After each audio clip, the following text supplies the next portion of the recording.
What's going on, guys? Meteorologist Jonathan Kegas back with you. It is Monday. That means it is time for Tropics Watch Live. Hope everybody's doing well. Hope everyone had a great weekend. We're coming at you live on the Just Weather page, on the Click Orlando page, and, of course, on News 6 Plus and clickorlando.com. Tons of places to find us. If you like talking tropics and weather in general, do me a favor if you're on the YouTube channel. Hit that subscribe button. We have a lot of good weather conversations on here, and, of course, at this time of the year, we are talking all things tropics. We're going to break a bunch of things down in this edition, this episode, this live stream of Tropics Watch Live. First and foremost, we are going to talk about the Saharan Dust. It is back.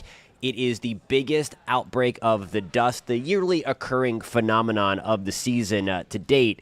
And then we're going to get into potential for some July development coming up as we get into the last day or so of June and then really into July. Post in the comments where you're tuning in from. If you are watching on YouTube, if you have any questions, post those in the comments as well. And we will get into that periodically through the live stream as well, and we'll get into all the questions. Denise, good to see you. Matt, good to see you as well. Thank you all for being here on the live stream today. Again, we have a lot to get into. The best news of the day is the fact that we have no new development expected over the next 7 days after kind of a little mini active stretch where we did have one named storm. We had the potential on the lower end anyway for two more. Those thankfully did not come into fruition, but we did have that potential anyway. Now we have a nice clean slate as we go through the Atlantic basin. Nothing expected to develop in the Gulf, the Atlantic main development region, or into the Southwest Atlantic, the North Atlantic, into the subtropics over the next 7 days. Now, beyond that, we might start to see a couple of those colorful blobs start to pop back up again as we move forward, and we're going to talk about that part later on in the upcoming live stream. Before we get into that, I do wanted to show you kind of what Tropical Storm Alberto did to parts of Mexico and Texas. Of course, this really illustrates and highlights that we don't need to have a high-end hurricane to cause damage and to not pay attention to the center of the storm. Of course, the center made landfall in parts of east central Mexico. And you saw all the video from Galveston and Corpus Christi of the freshwater flooding and the saltwater flooding from storm surge, because Alberto was a very, very long system, is a very wide system, and it pushed all that water inland. And again, it was quote-unquote just a tropical storm. I want to show you some of the radar estimates here in terms of the rainfall that came in into north-central Mexico, anywhere from 8 to 12 inches of rain. Getting into Texas, again, far away from the center, around the Corpus Christi area, going over 12 inches of rain. And then closer up into Galveston Bay and Houston, several inches of rain falling. So again, the point I'm trying to make with this right off the bat is that it's an early reminder that we don't need to have a high-end storm. What I'm talking about is a hurricane or even a major hurricane to have big-time impacts on people. And then again, especially to take all that rain and put it over the higher terrain of parts of Mexico and then get all the damage in the mudslides, things like that. So it's just a reminder here as we go forward that it doesn't have to be super, super strong, at least from an intensity standpoint, to be impactful.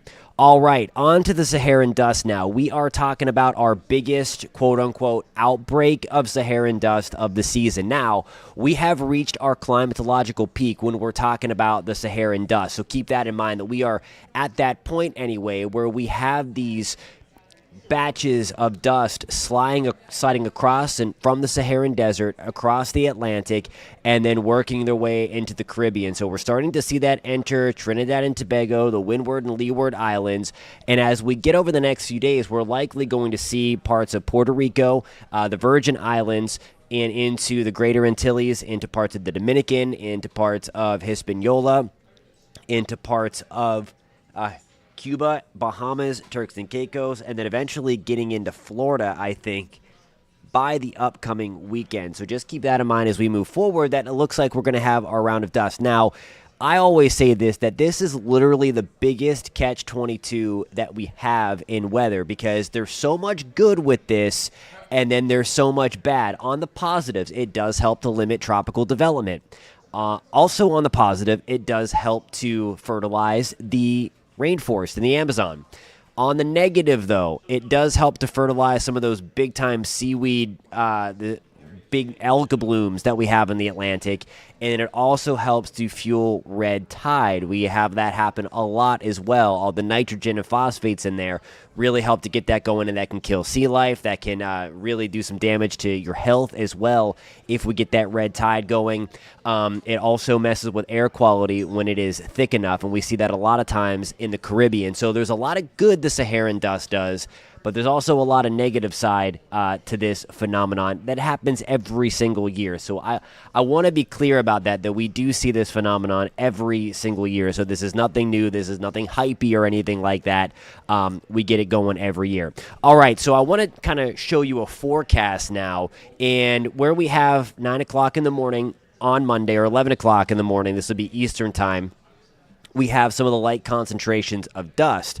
The thicker stuff is back here closer to the Caribbean islands, towards the Antilles, towards extreme northern South America. I want to take this a little further out. You're going to see this kind of pinwheel a little bit. Let me get my telestrations off the chart.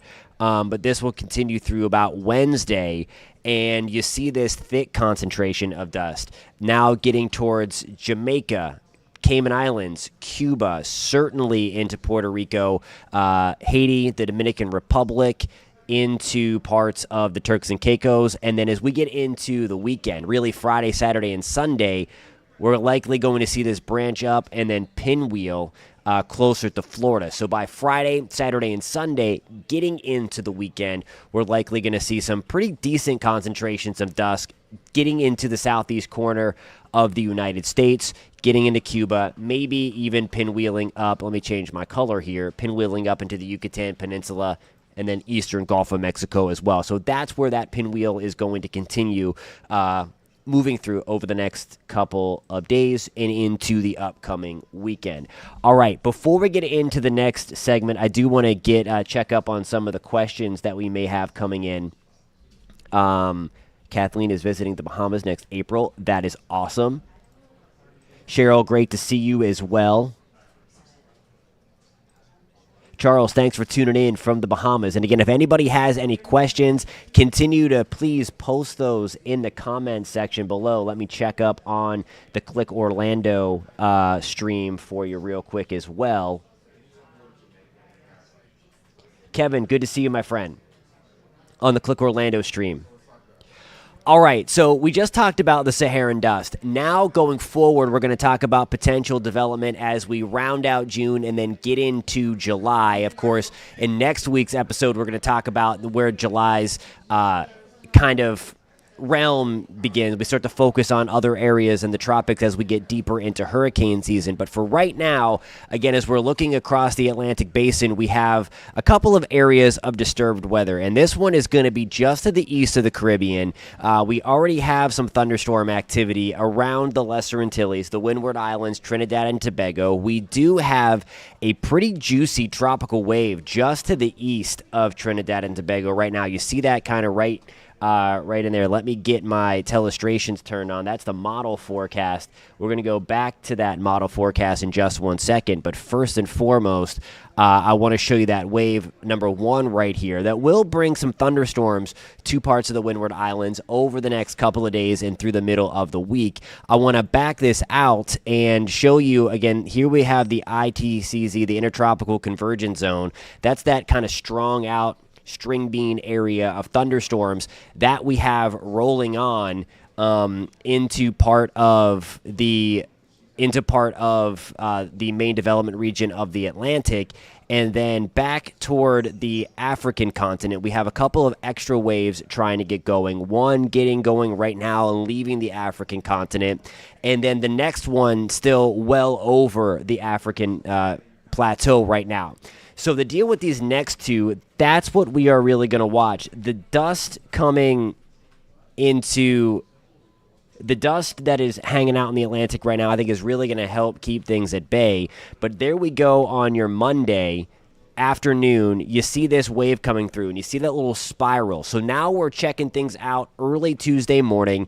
The rain is starting to come back to Trinidad and Tobago towards the Windward Islands, and we have the rain associated with the intertropical convergence zone down here. Here is our tropical wave sliding on through.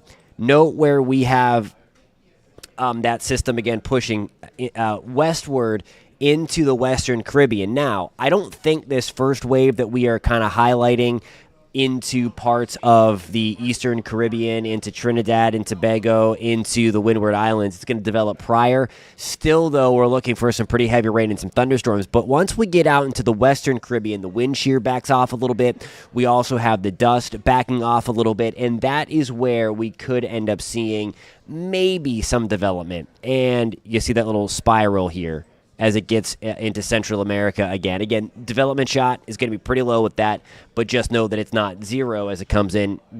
Relatively speaking, though, should stay on the weaker side regardless. Then as we get out into, let's see, where are we? This is going to be Friday the 28th. We're going to have another round of rain coming toward the Windward Islands. For the next part of this, I want to show you some kind of the model output or the ensemble output when it comes to those trailing waves off of Africa. And we're going to fast forward now till about, this is going to be July 2nd, the morning of July 2nd. And we have the note on the ensemble. Let me go back in time to kind of show you how this develops. This is where we stand right now. What we're looking at here is the center of low pressure. So where you have the yellow pop up and some little numbers, the numbers represent the pressure that each ensemble member has. The yellow represents where we have kind of a consensus. So I mentioned earlier about that tropical wave that is just to the east of the Windward Islands right now. Look at the yellow start to pop up. So it's the European ensembles kind of hinting at a little bit of development possibility here as we get towards Saturday, June 29th. That's going to be the morning of June 29th in the Western Caribbean, near the Yucatan, near Belize, and then near maybe Honduras, Nicaragua, in that part of the world. Note as we go forward here in time, this is going to be the July 1st to the July 2nd area, that a couple of those waves are kind of being highlighted. So we have the yellow popping back up again, meaning that we do have that model consensus, and where we do have a little bit of the red number is popping up, indicating that we have some pressure centers. So that's the model trying to figure out, okay, we have an area of low pressure right in this general area, and then it kind of wants to pinpoint where it goes a little bit. So then there we go as we move into the 2nd and 3rd of July. We have more consensus for a little bit of something trying to develop right around the Lesser Antilles at about that time. Let me scroll up so you can see the date on here. But again, this is going to be July 2nd through July 3rd. A couple of things to note here. Again, it looks to be on the weaker side. Here is where we have our nice big chunk of high pressure. It does look like we would have a cold front coming through on the western side of that area of high pressure. So if we were to have this slide north of the islands, we would see that kind of fling out, or at least have the potential to do that. But if it misses all that, you see it does get into the Western Caribbean. That's way far out there, and you see a bunch of diverging little circles. So that is where we could see toward the 4th of July, maybe something trying to get going into the Turks and Caicos or in the Eastern Caribbean at that time. So a couple of things that we're going to be watching as we get up into that region of, or that date range over the next couple of weeks and really getting into the first part of July. I'm going to take you back to our other weather computer now, and this is kind of the you are here section, the where we stand right now. Of course, Alberto is now crossed off the list,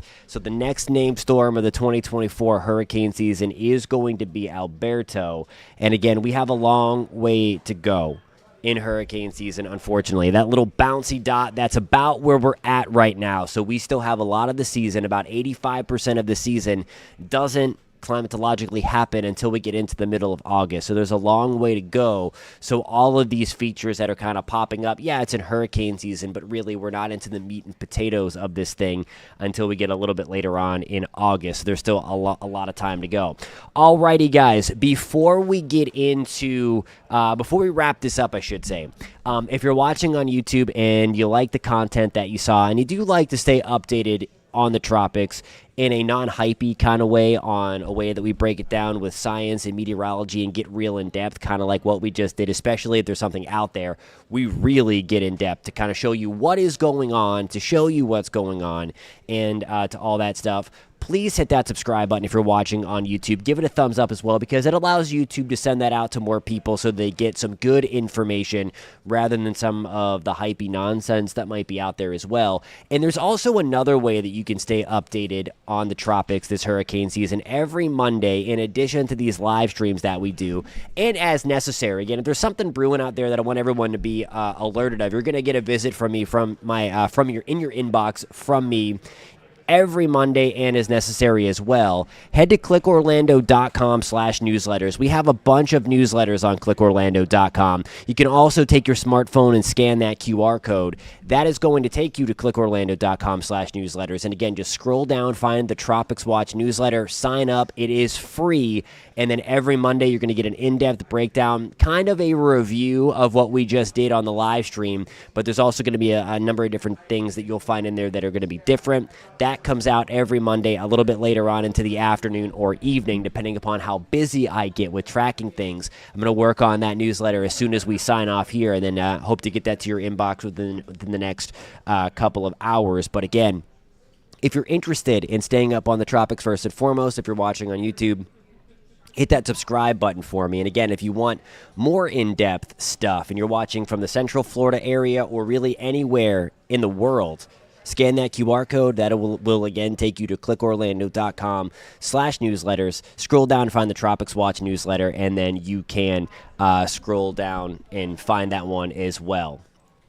All right, so Carolyn mentions we need some rain in North Florida. We've not had any for a couple of months. It has been super dry. Parts of Central Florida, where we are located as well, have been really, really dry. South Florida kind of stole all the rain, and they took too much. I wish we could have evenly dispersed that. I know the atmosphere doesn't really work like that, but I wish we could have taken some of their rain while they were dealing with all of that flooding. And it's crazy because you can just see the divide between North Florida and South Florida, as Keto Cheeto says, flooding in Miami. So it's just been nuts again to see the difference in the amount of rain that South Florida has picked up, and all that stuff. W says, I hope the Saharan Dust lasts until the beginning of September. LOL, we don't need more storms.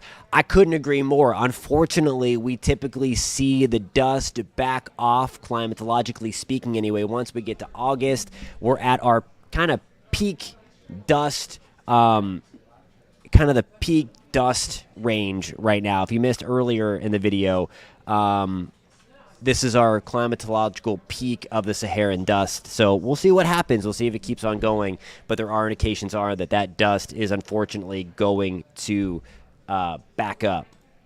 Cheryl, thank you so much. There you go. Appreciate you, Cheryl. Thanks for that note. She says to subscribe. Take her word for it. That's awesome stuff. Always good to see you on the live stream and in the chat, Cheryl. And that's the other thing that we do on this channel and on clickorlando.com is that this is a two-way street. It's a conversation, and that's what I like to have with you guys.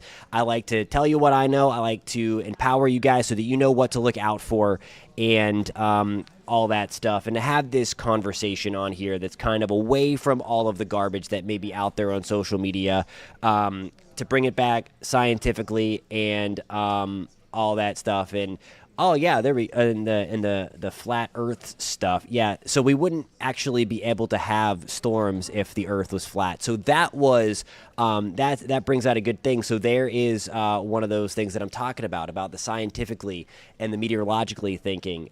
So if the Earth was flat, you would not be able to get storms. So fun fact, if it was flat, we would have even heating, and we get storms from differential heating because the Earth is, in fact, round. So there you go. So that is it's not a movement. That is science, my friend, Keto Cheeto. So take that to your friends. Charles, thank you for that report. The very heavy rain in the Bahamas.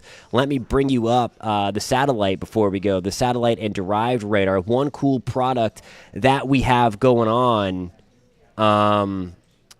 that I can show you guys is the satellite derived radar. So we don't always have the radar around because of different government entities. But with this, I can show you the satellite, and then it kind of shows us where the heaviest rain is involved in here. So this is what is currently going on. A lot of blobbiness, if you will, through a lot of the Turks and Caicos and a lot of the Bahamas. There's Nassau right there getting on some of the rain. The heaviest stuff is just even to the east on some of the other Bahamian islands, and then getting into the Turks and Caicos, some cloud cover through Cuba and into Puerto Rico, back through the Dominican Republic as well. And then there's some of the inclement weather that is currently happening through the Windward Islands. And then if you missed earlier, there's our juicy tropical wave. But if you also missed it earlier, we have a lot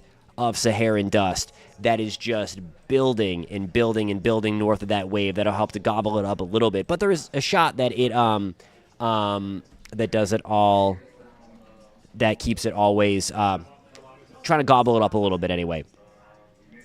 Alrighty, Denise, thank you for tuning in as always. Alrighty, guys, we are going to wrap this up. Thank you, everybody who tuned in. Really appreciate the support.